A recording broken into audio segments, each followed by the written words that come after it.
मित्रांनो, खरं म्हणजे ही बोलण्याची कला संभाजीराजांकडे अनेक उदाहरणं देता येतील. मी सांगितलं संभाजीराजांना कोणी वाढवलं नाही, आई जिजाऊ नाही. आई जिजाऊंकडे बोलण्याची कला फार छान आहे. समोर 32 मन सोन्याचं सिंहासन आहे, राज्याभिषेकाची तयारी सुरू आहे. संभाजीराजांचं वय त्यावेळेस 18 वर्षाचं आहे. पण छत्रपती शिवराय सिंहासनाकडे जात नाहीत. आई जिजाऊ बसलेल्या आई जिजाऊंकडे जातात, आपल्या आईच्या पायावर डोकं ठेवून आशीर्वाद घेतात. आई जिजाऊ आपल्या पोराला मनापासून आशीर्वाद देतात आणि छत्रपतींच्या कानात एक गोष्ट सांगतात. ती गोष्ट सांगण्याचा परिणाम असा होतो, माझा अंदाज खरा असेल तर त्या सिंहासनाकडे जाण्यासाठी 3 पायऱ्या आहेत. आणि छत्रपती शिवराय जेव्हा पहिल्या पायरीवर पाऊल ठेवतात तेव्हा त्यांच्या मनात विचार येतो, राजा, कारण आईनं सांगितलं असतं, राजा तू या पायरीवर उभा आहेस याचं कारण असं, तुझ्यासाठी जीव देणारा कोणीतरी बाजीप्रभू देशपांडे होता. राजा तू या पायरीवर उभा आहेस याचं कारण असं, तुझ्यासाठी जीव देणारा कोणीतरी प्रतापराव गुजर होता, जीवमहाला होता. माझ्या सहकार्यांनी केलेल्या त्यागाचा विसर पडून मी राज्याचा स्वीकार करावा, हे राजा म्हणून तुला शोभत नाही असं कानात सांगणारी आई असते. आणि म्हणून मित्रांनो, छत्रपती शिवरायांच्या राज्याभिषेकाची चर्चा तुम्ही मी आज 300 वर्षानंतर देखील करायची असते. नाहीतर जर 5 वर्षांनी मुख्यमंत्री येतात जातात त्याची चर्चा आपण करत नाही. ते यासाठीच हे संभाजीराजे बाजूला बसून ऐकतायत की आई जिजाऊ कसे बोलतायत, आपले वडील कसे बोलतायत, आणि म्हणून त्यांची बोलण्याची कला फार छान झालेली आहे. संभाजीराजांनी अनेक वेगवेगळे उपक्रम राबवले. शिवाजी महाराजांनी जे उपक्रम सुरू केले त्यांना पुढे नेण्याचं काम संभाजीराजांनी केलेलं आहे. खरं म्हणजे शिवाजी महाराजांच्या काळात तोफांचा वापर एवढा केला जात नव्हता, जहाजांचा वापर एवढा केला जात नव्हता. पण संभाजीराजांनी नवीन जहाज दरवर्षी 15 जहाज तयार झाले पाहिजेत या हिशोबानं 5 जहाजांचे कारखाने कोकणामध्ये सुरू केले. आणि अरबस्तानचा सेनापती जंगे खान याला महाराष्ट्रात बोलवलं.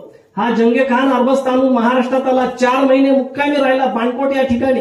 आणि मराठी मावळ्यांना त्यानं प्रशिक्षण दिलं की वाऱ्याच्या वेगानं जहाज कसं फिरवायचं, वाऱ्याच्या विरुद्ध दिशेनं कसं फिरवायचं, तोफा कसा चालवायच्या याचं शास्त्रशुद्ध प्रशिक्षण दिलं. कुडाळ आणि बिचोली येथे 2 तोफांच्या कारखाना संभाजीराजांनी उभारल्या. वजनाने हलक्या पण लांब पल्ल्याच्या तोफा तिथं तयार होत होत्या. बजाजी निंबाळकर किंवा गंगाधर नेतूजी पालकर यांना शिवाजी महाराजांनी हिंदू धर्मात परत घेतलं हे सगळ्यांना माहिती आहे. परंतु मित्रांनो, संभाजीराजांनी सुद्धा कोल्हटकर आणि गंगाधर कुलकर्णी नावाच्या 2 ब्राह्मणांना हिंदू धर्मात परत घेतलं हे आपल्याला माहिती नाहीये. संभाजीराजांना खरं म्हणजे 50 वर्षाचं आयुष्य लागलं. अनेक ग्रंथ त्यांना लिहायचे होते, पण दुर्दैवानं त्यांना ग्रंथ लिहिता आले नाही. तरी त्यांनी विद्वानांकडून 8 ग्रंथ लिहून घेतले. पण आपल्या संभाजीराजांचं प्रभुत्व अनेक भाषांवर आहे आणि संभाजीराजांनी 4 ग्रंथ लिहिलेले आहेत. वयाच्या 16व्या वर्षी संभाजीराजांनी ग्रंथ लिहिला बुधभूषणम नावाचा. या ग्रंथात एक वाक्य असं आहे की बांबूच्या झाडाला 100 वर्षानंतर फुलं येतात आणि नंतर ते झाड मरत असतं. म्हणजे वनस्पती शास्त्राचं प्रचंड ज्ञान संभाजीराजांना आहे. नखशिखांत नावाचा एक दुसरा ग्रंथ महाराजांनी लिहिलेला आहे. म्हणजे पायाच्या नखापासून डोक्याच्या केसांपर्यंत कोणकोणते आजार आपल्याला होतात आणि या आजारांवर उपाय काय याची चर्चा या नखशिखांत ग्रंथामध्ये केलेली आहे. म्हणजे संभाजीराजांना वैद्यक शास्त्राचं प्रचंड ज्ञान आहे. 7 शतक नावाच्या ग्रंथामध्ये राजानं राज्य कसं करायचं, राजा हा राज्याचा मालक नाही तर राजा हा त्या राज्याचा सेवक असतो, वैराग्य म्हणजे काय याची चर्चा केलेली आहे. नायिका भेद नावाचा एक ग्रंथ त्यांनी लिहिलाय. त्याच्यामध्ये भरतनाट्यम हे जे आपण डान्स पाहतो याचा उगम त्या ग्रंथातून झालेला आहे. म्हणजे वेगवेगळ्या अशा अनेक क्षेत्रांमध्ये संभाजी महाराजांचं रुची आहे, त्यांची ज्ञान आहे. संभाजी महाराजांनी खरं म्हणजे औरंगजेबाला 3 जोरदार धक्के दिलेले आहेत. संभाजी महाराजांनी पहिला धक्का औरंगजेबाला दिला तो बऱ्हाणपूर लुटून दिलेला आहे. खरं म्हणजे हे बऱ्हाणपूर औरंगजेबाचं सर्वात आवडतं शहर आहे. हे बऱ्हाणपूर लुटलं. संभाजीराजांचा राज्याभिषेक झाला 16 जानेवारीला आणि नंतर 12 दिवसात संभाजीराजांनी बऱ्हाणपूर लुटलेलं आहे. रायगड ते बऱ्हाणपूर हे अंतर, हे प्रचंड अंतर फक्त 3 दिवसात घोड्यांवर चालून महाराजांनी पूर्ण केलेलं आहे. बऱ्हाणपूर लुटलं, 1 कोटीचा खजिना त्यांना मिळाला. पण यांना औरंगजेब प्रचंड संतापला. औरंगजेब म्हणायला लागला, उस शिवाने जिंदगीवर हमसे बैर किया. त्या शिवाजी महाराजनं आयुष्यभर आमच्याशी वैर केलं, पण माझ्या बऱ्हाणपूरला कधी हात लावला नाही, पण त्याचा हा छावा काल गादीवर बसला आणि त्याला आज बऱ्हाणपूर लुटलं. या खुदा जणू औरंगजेबाच्या शेपटीवर पाय पडला. कारण बऱ्हाणपूर त्याचं आवडतं शहर आहे, त्याचं मनातलं काळीच पान आहे. या बऱ्हाणपूर शहरात त्याच्या 2 बहिणींचा जन्म झालेला आहे. याच बऱ्हाणपूर शहरात त्याच्या आईचं निधन झालेलं आहे. औरंगजेब पहिल्यांदा आणि शेवटदा एकदा प्रेमात पडला, ते सुद्धा या बऱ्हाणपूर शहरात पडलं. तेच बऱ्हाणपूर शहर संभाजीराजांना लुटलं. औरंगजेब संतापला.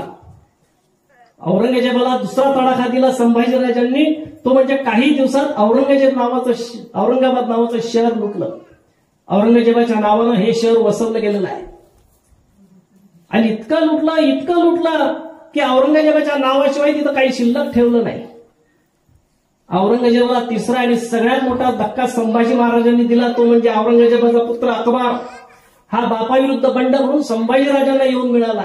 मग मात्र औरंगजेब संतापला आणि आपली सेना घेऊन महाराष्ट्रावर चालून आला. आणि खोळंबला काळ, ते आता काय होणार?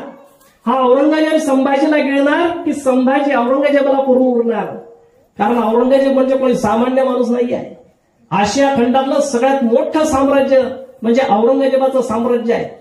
आणि आशिया खंडातलं सगळ्यात छोटं राज्य म्हणजे माझ्या संभाजीचं राज्य आहे. औरंगजेबाच्या नुसत्या सरदारांची संख्या आहे 14,500 आणि प्रत्येक सरदाराच्या हाताखाली 50,000ची फौज आहे. म्हणजे 14,500 गुणिले 50,000 इतकं औरंगजेबाचं सैन्य आहे. आणि माझ्या संभाजीराजांकडे सगळे गोळा केले तरी कसे बसे लाखभर मावळे जमा होत आहेत.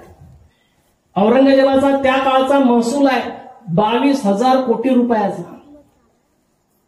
आणि माझ्या संभाजीच्या राजांचा स्वराज्याचा महसूल आहे जेमतेम 1 कोटी रुपयाचा.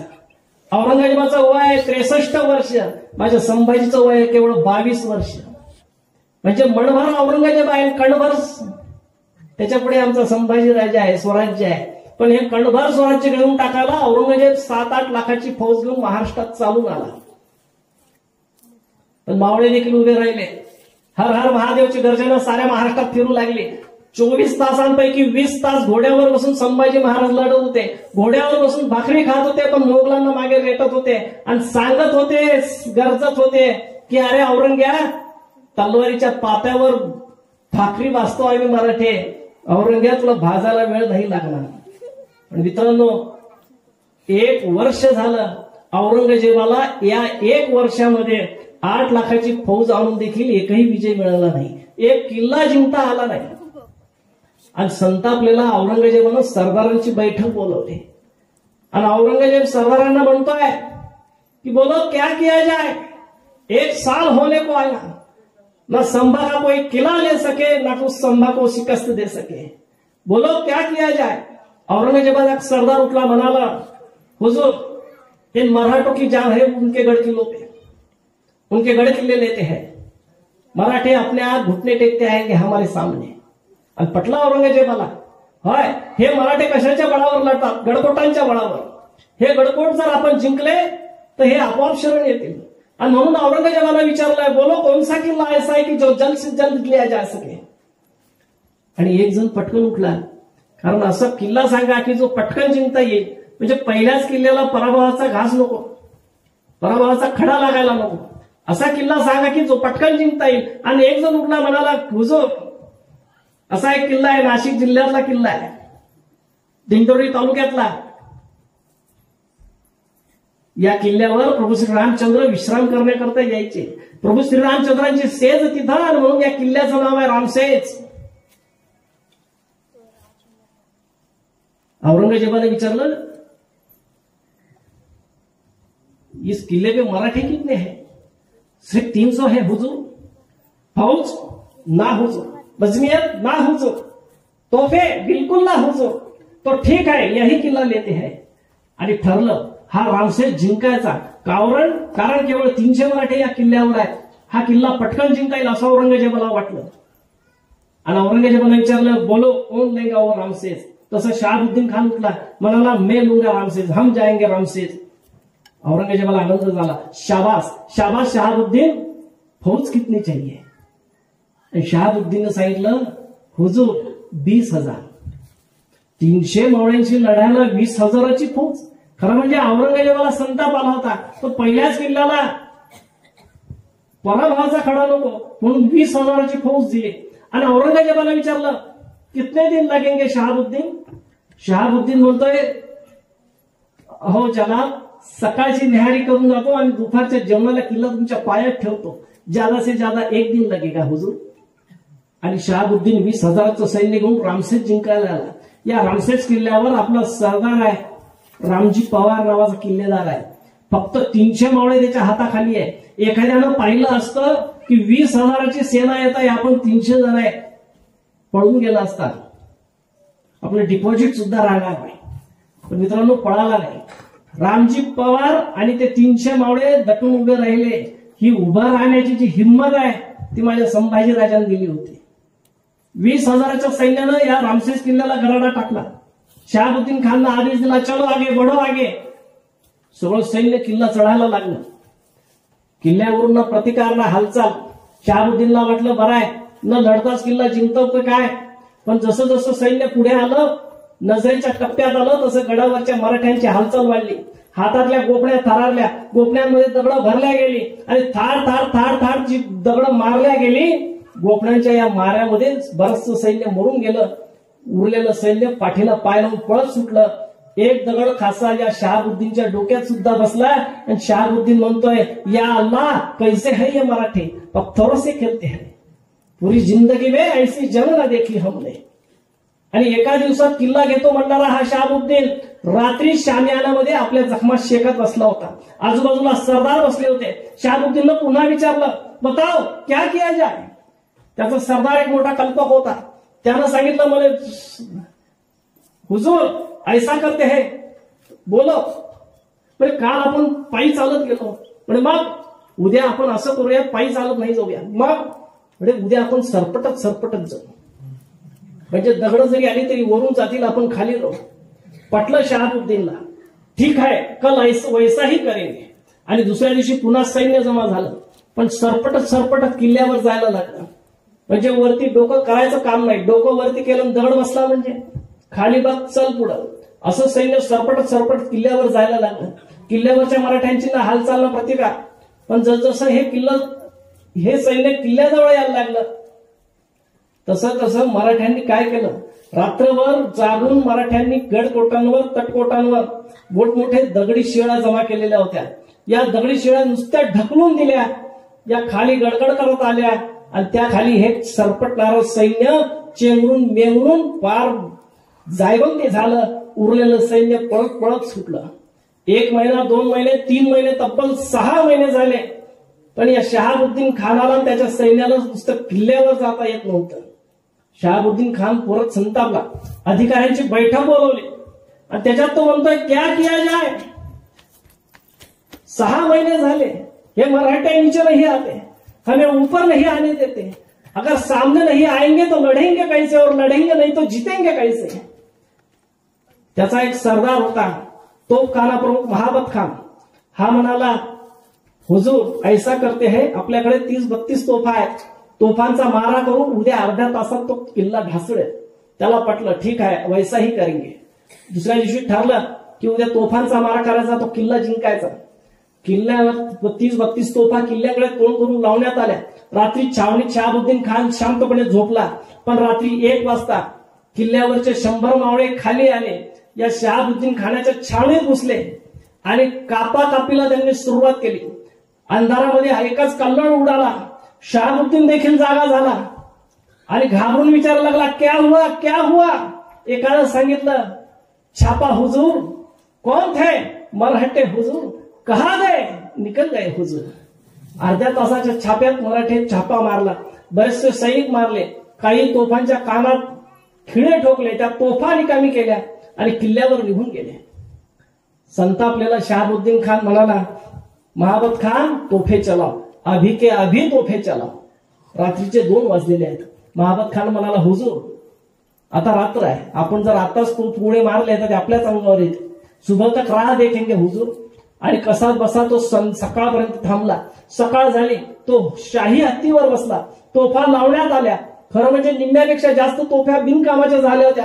जेवढ्या तोफा उरल्या होत्या त्यांच्या तोफगोळा भरण्यात आला. आता शहाबुद्दीन खान इशारा करणार आणि तोच वरच्या किल्ल्यावर तोफगोळा सुरू होणार. तो किल्ल्यावरून एक तोफेचा आवाज झाला आणि किल्ल्यावरून एक गोळा या शहाबुद्दीन खानाच्या जवळ असलेल्या तोफेवर पडला. ती तोफ उद्ध्वस्त झाली. आजूबाजूचे 4-5 सैनिक देखील आकाशात उडाले. तसा महाबत खान म्हणाला, तोफे पीछे लो, अरे तोफे पीछे लो. सगळ्या तोफा मागे आल्या. शहाबुद्दीन खान म्हणाला, काय झालं? हा महाबत खान म्हणाला, हुजूर, मराठों ने तोप मारे शुरू कर दी है. अगर हम आगे रहेंगे तो उनके तोप गोले सीधे हम पर आके गिरेंगे और हम पीछे जाएंगे तो हमारे तोप गोले उन तक नहीं पहुंचेंगे हुजूर. थोडक्यात काय, तो तोफ काना नाकामयाब हुजूर. हे ऐकून शहाबुद्दीन खान चिडला. म्हणाला, अरे पण तुम्ही जेव्हा आपण निघालो तेव्हा म्हणाला होतात ना की मराठ्यांकडे तोफा नाहीत, मग आता तोफा कशा आल्या या मराठ्यांकडे? तसा महाबत खान म्हणाला, हुजूर, मराठ्यांकडे तोफा नव्हत्या पण डोकं तर होतं. मराठ्यांनी लाकडाच्या तोफा तयार केल्या, त्याला जनावराचं कातडं आतून लावलं आणि तोफा तयार केल्या. हुजूर, त्यांची एक तोफ आपल्या 10 तोफांना भारी आहे. ठीक ठीक ठीक, त्यांनी तोफा तयार केल्या, पण दारुगोळा कुठून आणला? तसा महाबत खान म्हणाला, मग हुजूर, काल रात्री छापा का टाकलेला? तो आपलाच दारुगोळा आहे हुजूर. काल आपला छापा टाकला तेव्हा ते आपलेच दारुगोळा घेऊन गेले हुजूर. मित्रांनो, मराठे परिस्थितीवर रडत नाही बसले, तर ते लढत बसले आणि म्हणून यशस्वी झाले, हे लक्षात घ्या. खरं म्हणजे वर्ष 2-2 वर्ष राहून सुद्धा या स्वराज्यातला एकही किल्ला ताब्यात येत नाही म्हटल्यावर औरंगजेबानं प्रचंड पैशाचा वापर करायला सुरुवात केली. आणि संभाजीराजे संगमेश्वरच्या मुक्कामी असताना त्यांच्या अत्यंत जवळच्या नातेवाईकांनी म्हणजे शालकांनीच औरंगजेबाला वतनाच्या लोभापायी संभाजीराजांचा ठिकाणा सांगितला आणि मुकर्रब खान 5000ची सेना घेऊन त्या संभाजीराजांना वेढा टाकला. खरं म्हणजे हे पाहता संभाजीराजांची नजर फिरली. पाहतो तर काय, आजपर्यंत ऐकलं होतं की नद्या समुद्राला येऊन मिळतात, पण इथं त्या मुकर्रब खानाच्या सेना समुद्रानं त्या नावडी नदीला वेढा टाकला होता आणि मध्ये होते आपले संभाजी कवी कलश. कवी कलश हा त्यांचा अतिशय जवळचा मित्र आहे. आणि मुकर्रब खानानं आदेश केला, खिच लो उस तलवार संभाकी. पण जवळ जायचं हिंमत कोणाची होईना. एखाद्यानं खूप हिंमत करून 1 पाऊल पुढे टाकलं, पण संभाजीची नजर वर उठतात 4 पावलं मागे सरकायचा जातो. नाही हिंमत झाली, पण शेवटी दोरखंड फेकले आणि संभाजीराजांना पकडण्यात आलं. मराठ्यांचा राजा मोगलांच्या तावडीत सापडला. फितुरी यशस्वी झाली. मराठ्यांचा मुकुटपणी मोगलांच्या पायात पडला, पण तरीही मस्तक ताटच होता, रगईती छाती तशीच. आणि मुकर्रब खान आपल्या सेना सांगतोय कि जितनी जल्द हो सके उतनी जल्द हमें जाना है यहाँ से. अगर पता चला उन मराठों को तो यही कबर बना डालेंगे अपनी. आणि तुम्हाला ऐकून आश्चर्य वाटेल मित्रांनो, संभाजीराजांना जिथे पकडण्यात आलं ते संगमेश्वर आणि जिथून नेण्यात आलं ते बहादूरगड, हे अंतर 1000 किलोमीटर पेक्षा जास्त आहे.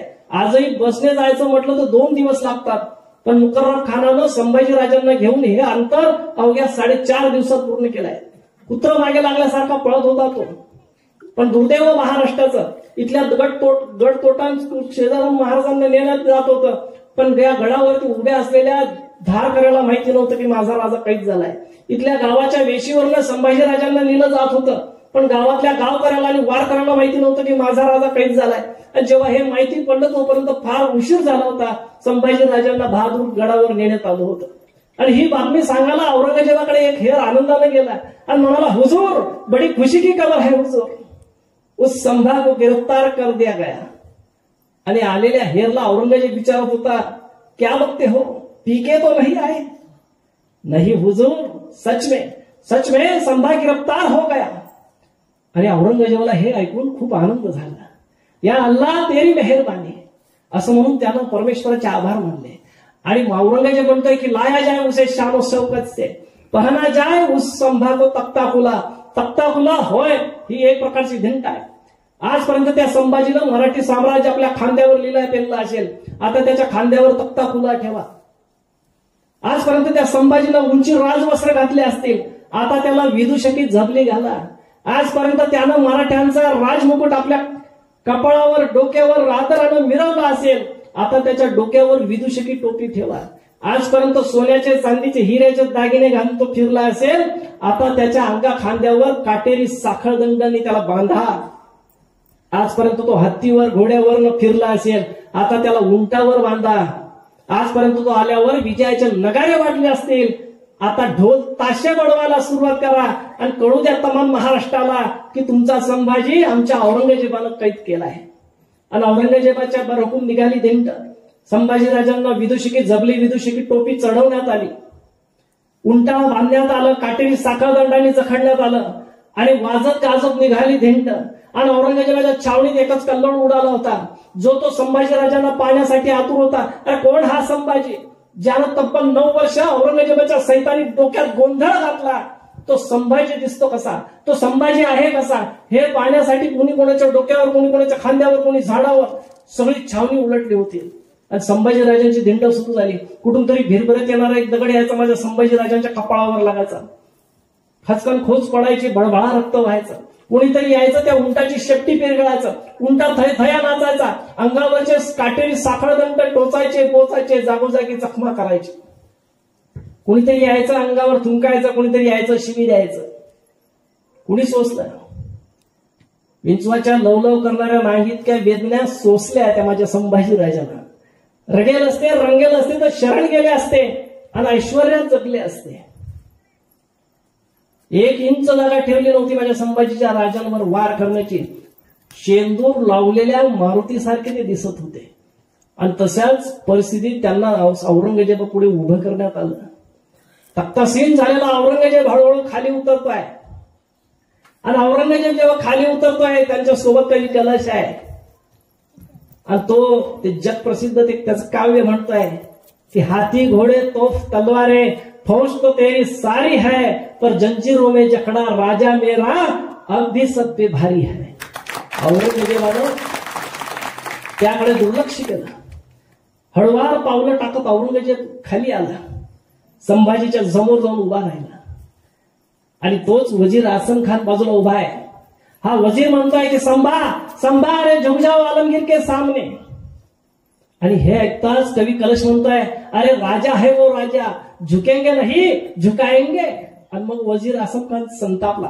त्यानं सरकन तलवार काढली, कवी कलशाच्या गळ्याला लावली, म्हणाला खामोश, अल्लाह ताला के दरबार में है तू खामोश. आणि औरंगजेब म्हणतोय सबूर आसम सबूर. आणि औरंगजेबानं तो संभाजी, रक्ताळलेला संभाजी आपादमस्तक निहाळला. आणि औरंगजेबाची नजर थांबली ती संभाजीच्या डोळ्यावर. तीच नजर, तेज तेज. और औरंगजेब म्हणतोय 9 बरस का था तब ये मिला था हमें आगरे में, तब हमने पूछा था इससे क्यों रे संभा तुम्हें हमारा डर नहीं लगता. तब जवाब दिया था इस संभा ने कि हमें किसी से डर नहीं लगता, हमें किसी से डर नहीं लगता, पर हाँ हमारी वजह से सबको डर लगता है.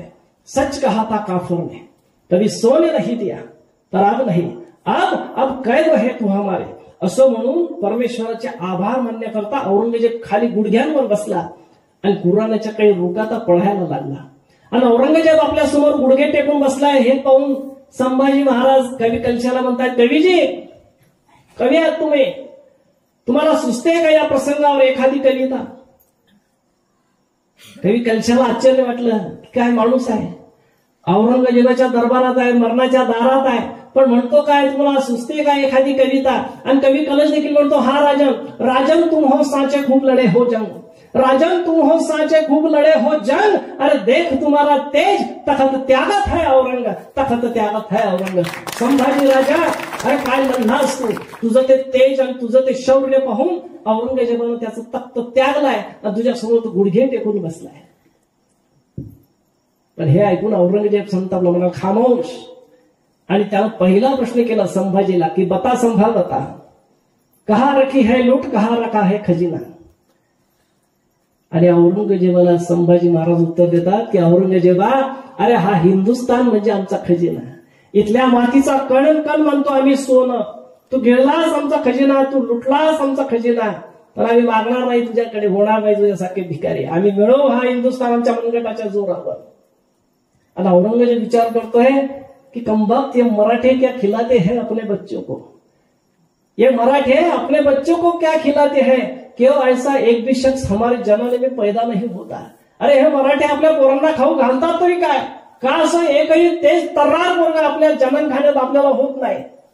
आणि औरंगजेबाला संभाजी म्हणतोय की अरे औरंगजेबा, तुझ्या पोटी कसा येईल संभाजी, सत्तेसाठी स्वतःच्या बापाला विष देणारा तू, सत्तेसाठी स्वतःच्या भावाला ठार करणारा तू, सत्तेसाठी स्वतःच्या भाऊबंधांची कत्तल करणारा तू, कसा येईल तुझ्या पोटी संभाजी. संभाजी येईल तो फक्त शिवछत्रपतींच्या कुशीत, संभाजी येईल तो फक्त शिवछत्रपतींच्या कुशीत आणि या महाराष्ट्राच्या मुशीतच. संभाजी येईल तो फक्त सह्याद्रीच्या कड्यावर आणि औरंगजेबा तुझ्या नरड्यावर. याद राख, नको लागूस नादाला, नको जाऊस मराठ्यांच्या वाटेला. ज्यांच्या वाटेवर तू जाशील ते मराठे तुझी वाट अडवून तुझी वाट लावल्याशिवाय आपल्या वाटेवर परतत नाही, हा इतिहास आहे आमचा. नको लागूस नादाला. आणि औरंगजेबानं त्याकडे दुर्लक्ष केलं. दुसरा प्रश्न संभाजी राजांना विचारलाय की बता संभा बता, कौन कौन से सरदार शामिल थे तुम्ही हमारे. औरंगजेबाला संशय होता की आपले अनेक सरदार त्याला सामील आहेत, पण संभाजी राजांना या प्रश्नाचं उत्तर देणं टाळलेलं आहे. संभाजी राजे म्हणतात की अरे रक्तासाठी इमान विकणारी आम्ही नाही आहोत, आई भवानीचे भूते आम्ही, जगू इथंच मरू सुद्धा इथंच. औरंगजेबा लक्षात ठेव, मी सिंहाचा छावा आहे, सिंहाचा छावा हा जगतो सिंहासारखा आणि मरतो सुद्धा सिंहासारखाच. पण औरंगजेब हे उत्तर ऐकून संतापला आणि औरंगजेबानं फरमान सोडलं की ले जाओ इस संभा को हमारे नजरों के सामने से और निकाल दो इसकी आंखें बहुत जलाती है हमें, काट डालो इसकी जबान बोलती बहुत ज्यादा है, ले जाओ. आणि औरंगजेबाला संभाजी राजांसमोरून नेण्यात आलं, कवी कलशाला देखील नेण्यात आलं. यात एक महत्वाची गोष्ट अशी की संभाजी राजाला जी जी शिक्षा होणार होती त्या आधी कवी कलशाला होणार होती आणि मग संभाजी राजांवर होणार होती. म्हणजे कवी कलशाचा त्रास पाहून दुःख पाहून संभाजी राजे तरी खचले पाहिजेत हा हेतू त्यामागे होते. आणि आपल्याला इथं अजून एक सांगण्यात आलं की औरंगजेब संभाजी महाराजांना असं म्हणाला की जर तू मुस्लिम व्हायला तयार असला तर मी तुला जीवदान देतो. खरं म्हणजे औरंगजेबानं तो प्रयत्न केला, पण औरंगजेबानं आपल्या आत्मचरित्रात लिहून ठेवलाय की कोणत्याही पद्धतीनं कोणत्याही करारानं कोणत्याही गोष्टीनं संभाजीला जिवंत सोडणार नव्हतो. औरंगजेब म्हणतोय की पहिली चूक शहाजहानने केली. काय चूक केली? त्यानं शहाजीला जिवंत कर्नाटकात जाऊ दिला. जर शहाजीच मारला असता तर शिवाजी खडा राहिला नसता. दुसरी चूक मी केली, आग्र्याच्या भेटीतच शिवाजी महाराजांना जिवंत जाऊ दिलं. तिथं मी शिवाजी संपवला असता तर संभाजी खडा राहिला नसता. आता तिसरी चूक करणार नाही. अजून आपल्याला इथं एक सांगण्यात आलं की संभाजी राजा औरंगजेबाला असे म्हणाले की जर तू तुझी मुलगी द्यायला मला तयार असला तर मी मुस्लिम व्हायला तयार आहे. मित्रांनो, खरं म्हणजे संभाजी राजे कोणत्याही परिस्थितीत मुस्लिम झालेच नसते. एका स्त्रीसाठी त्यांनी आपला धर्म सोडला नसता हे लक्षात घ्या. आणि औरंगजेबाला एकूण 5 मुली आहेत. पहिल्या मुलीचं नाव आहे झैबुन्निसा, ही कधीच महाराष्ट्रात आली नाही. नंतरच्या 3 मुलींची लग्न औरंगजेबानं केली, त्याही महाराष्ट्रात कधी आल्या नाही. आणि 5वी मुलगी जी औरंगजेबाबरोबर महाराष्ट्रात आली तिचं नाव आहे झिनत-उन-निसा. ही झिनत-उन-निसाचं वय ज्यावेळी संभाजीराजांना पकडण्यात आलं तेव्हा तिचं वय आहे 45 वर्ष आणि संभाजीराजांचं वय आहे 32 वर्ष. कोणता तिशीतला पोरगा मुलगी मला 50शीतल्या बाईशी लग्न करायचं आहे. छत्रपती संभाजी महाराज आणि औरंगजेब यांचा हा संघर्ष धर्मसंघर्ष नाही आहे, तो सत्ता संघर्ष आहे. औरंगजेबासारखा जरी सर्प माझ्या संभाजीराजांनी ठेचला आहे. आणि मग ही सजा फरमावण्यासाठी, ती सजा अंमलात आणण्यासाठी वडू बुद्रुकला संभाजीराजांना नेण्यात आलं. तिथं त्यांना एका वधस्तंभाला त्या बांधण्यात आलं आणि पहिली सजा होती डोळे काढण्याची. आणि हापशी लालगुंद सळ्या घेऊन नेताना दिसला आणि संभाजीराजांनी ते पाहिलं, त्यांना कळलं की डोळे जाणार आता. संभाजीराजांनी मिटले नेत्र आणि डोळ्यासमोर उभे राहिले आई जिजाऊ, शिवाजी महाराज, आबासाहेब, हे स्वराज्य, हे मावळे, इथले गडकोट, हा भगवा ध्वज. आणि कळून चुकला आता की डोळे जाणार. याच डोळ्यांनी दिल्या होत्या त्यांनी इशारा आपल्या मावळ्यांना, याच डोळ्यांनी पाहिले होते स्वप्न स्वराज्य संवर्धनाची, आणि तेच डोळे जाणार आता. पण संभाजींनी खाडकन डोळे उघडले आणि रोखून त्या हापशाकडे पाहायला लागले. हापशीला आतापर्यंत सवय होती की ज्याचे डोळे काढायचे तो विनवण्या करायचा, तो रडायचा, तो माफी मागायचा, पण कोणताही भय नसलेले, त्याच्याकडे रोखून पाहत असलेले संभाजीचे डोळे पाहून तोच घाबरला. हापशी म्हणाला, आंखें तो बंद कर लीजिए जनाब. संभाजी राजांना डोळे बंद केले नाही आणि तशाच सळल्या पुसल्या डोळ्यात त्याच वेगाने निघाल्या बाहेर. जाळ जाळ जाळ आणि यातना यातना यातनांचा कल्लोळ उडाला. डोळे नव्हते शिल्लक आता, फक्त काळा कभिन्न उग्र दर्प बाहेर बनणाऱ्या त्या खोबऱ्या शिल्लक राहिल्या होत्या. विचार करा मित्रांनो, कायात काटा टुसला तर 8 दिवस पाय धरून बसतो आपण. जळत्या लोखंडी सळल्या डोळ्यात गेल्यावर काय हाल झाले असते. दुसरी सजा होती ती जबान काटायची. हापशी आले नंगी तलवार घेऊन, पण संभाजीराजांचा जबडा बंद आहे. मग हापशी जबडा उघडण्याची कोशिश करू लागले. काही हापशांनी दोघी जबड्यांवर दाब दिला, प्रचंड दाब, प्रचंड दाब, पण जबडा उघडे ना. एकानं मस्तकावर तलवारीचा प्रहार केला तरीही संभाजीराजांचा जबडा बंदच आहे. जबडा उघडे ना. आणि कसा उघडणार तो? माझ्या संभाजीचा जबडा येतो, माझ्या वाघाचा जबडा येतो. वाघाच्या जबड्यात घालून हात मोजे ते दात, ही जात मराठ्याची, हे सांगणारा माझा संभाजी आहे. जबडा उघडेल कसा? पण एकाने एक युक्ती केली. संभाजीचं नाक दाबून धरलं. श्वासासाठी जीव कळवळला, तळमळला. श्वास घेण्यासाठी तोंड उघडलं, श्वास घेण्यासाठी जीव लवलवली आणि तो सांडशी घुसली आत आणि जीभ ओढली बाहेर. तोंडातून ओघळलं फक्त रक्त. ती जीभ वळवळत पडली होती समोर, ती सुद्धा सोडून जायला तयार होती माझ्या संभाजी राजाला. ज्या जिभेनं दिले जगदंब जगदंबचे बोल, जी जीभ म्हणत राहिली हर हर महादेवची गर्जना, ज्या जिभेनं अनेक आज्ञा दिल्या आपल्या मावळ्यांना, ती जीभ वळवळत पडली होती समोर. एक नाही, दोन नाही, तब्बल मित्रांनो 40 दिवस हा अनवलेत अत्याचार सुरू होता. एखाद्या भूतासारखी अवस्था संभाजीराजांची केली होती. कोणी म्हटलं नसतं हा मराठ्यांचा राजा आहे, जर पाहिलं असतं तर. कातडं सोललं आणि त्याच्यावर मीठ लावण्यात आलं. कुणीतरी यायचं बोट छाटायचं, कुणीतरी यायचं काही मांस काढायचं, कावळे गिधाडांना खाऊ घालायचं. एक नाही, दोन नाही, तब्बल 40 दिवस हा अत्याचार चालू होता. आणि एक तो दिवस उगवला, अमावस्येचा दिवस, फाल्गुनी वद्य अमावस्या, 11 मार्च 1689. या दिवशी शेवटची सजा होती की संभाजीचं मस्तक कलम करा. संभाजीचं मस्तक छाटण्यात आलं. दुसऱ्या दिवशी महाराष्ट्रात गुढीपाडवा होता. महाराजांचं मस्तक भाल्याच्या टोकाला लावण्यात आलं आणि ही गुढी महाराष्ट्रात पाठवण्यात आली.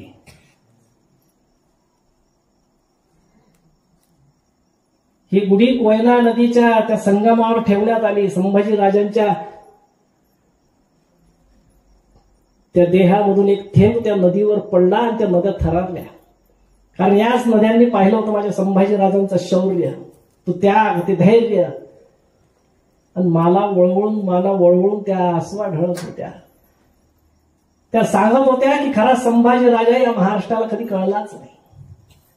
आणि औरंगजेब देखील म्हणत राहिला की सचमुच छावा है छावा शेर का, सचमुच छावा है छावा शेर का. अरे हमने आंखें निकाल दी उसकी, पर उसकी आंखें कभी झुकी नहीं हमारे सामने. हमने जबान काट दी उसकी, पर उसने मांगे नहीं रहम के 2 लफ्ज. हमने हाथ तोड़ दिए उसके, पर उसने कभी हाथ फैलाए नहीं हमारे सामने. हमने पांव तोड़ दिए उसके, पर उसने कभी घुटने टेके नहीं हमारे सामने. हमने गर्दन काट दी उसकी, लेकिन उसने गर्दन कभी झुकाई नहीं हमारे सामने. सचमुच छावा है छावा शेर का. या अल्लाह, होंगे कामयाब कभी या ऐसे ही लौटना पडेगा खाली हात दहेल्ली. पण मित्रांनो, खाली हात का होईना, दिल्ली परत जायचं स्वप्न औरंगजेबाचं पूर्ण झालंच नाही. संभाजींच्या या क्रूर हत्येनंतर हा महाराष्ट्र पेटून उठला. संभाजीच्या रक्ताच्या थेंबातून हजार मावळे तयार झाले. संताजी धनाजी सारख्या मावळ्यांनी औरंगजेबाला सळो की पिळो करून सोडलं. राजा नसताना हा महाराष्ट्र तब्बल 12 वर्ष लढत राहिला आणि औरंगजेबाची कबर याच महाराष्ट्रात बांधून मग शांत झाला. ही प्रेरणा होती माझ्या संभाजीची, ही प्रेरणा होती माझ्या छत्रपती संभाजी महाराजांची, त्यांच्या त्यागाची. मित्रांनो, खरं म्हणजे संभाजीराजे गेले आणि माझे शब्द संपले. तुम्ही मला इथं व्याख्यानाला बोलावलं, माझा सन्मान केलात, माझं ऐकून घेतलं. या श्री क्षेत्र बाबरेवासियांचं मनापासून आभार मानतो आणि थांबतो. जय जिजाऊ, जय शिवराय.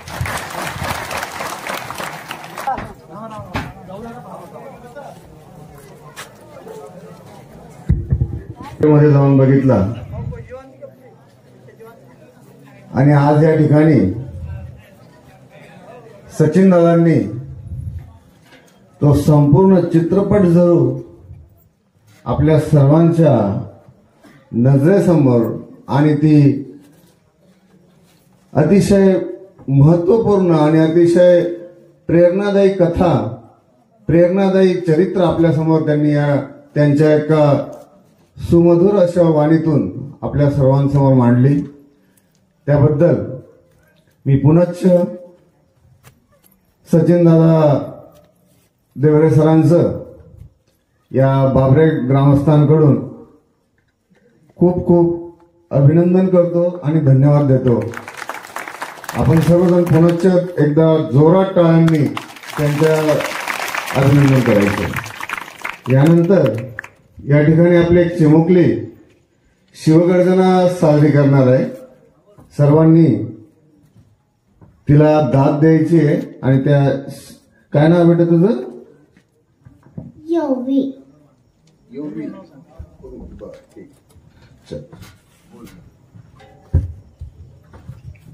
आज ते कदम महाराज गणपती गजश्वपती भूपती प्रजापती सुवर्णरत्न श्रीपती अष्टप्रधान जाकृत अष्टप्रधान वेष्टित न्यायालंकार मंडित शस्त्रास्त्र पारंगत राजनीती धुरंधर प्रौढप्रताप पुरंदर क्षत्रिय गुलाबंतस सिंहासनाधीश्वर महाराज राजा श्री छत्रपती महाराजांचा विजय असो. नमो पार्वती पदे हर हर महादेव. बोला छत्रपती संभाजी महाराज की. राजाधिराज छत्रपती शिवराय दुर्गपती गज अश्वधिपती भूपती प्रजापती सुवर्णरत्न श्रीपती अष्टावधान जागृत अष्टप्रधान वेष्टित न्यायांकलार मंडित शस्त्रास्त्र शास्त्र पारंगत राजनीती धुरंधर प्रौढप्रताप पुरंदर क्षत्रिय कुलावंतस सिंहासनाधीश्वर राजाधिराज महाराज श्रीमंत श्रीमंत श्रीमंत श्री छत्रपती संभाजी महाराज की. श्री छत्रपती शिवाजी महाराज की. हिंदू सूर्य श्री महाराणा प्रताप की. धन्यवाद.